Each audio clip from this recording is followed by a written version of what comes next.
Welcome to the Slop Farm. Enjoy the video.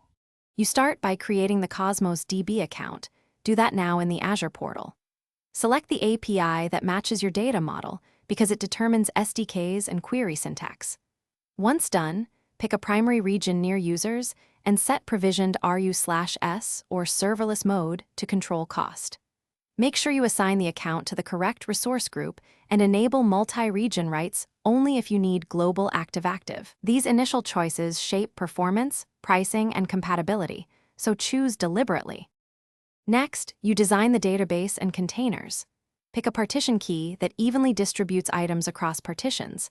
Hot keys hurt performance. Then configure indexing. Automatic is fine for most, but exclude paths to reduce RU costs for write-heavy scenarios. Also set TTL when you want automatic data expiry. Decide whether to assign throughput at database level for multiple containers or per container for isolation. This impacts cost and scaling. Finally, enable consistency level that balances latency versus correctness for your app. Finally, connect your app using the appropriate Cosmos SDK and the account endpoint plus keys or managed identity.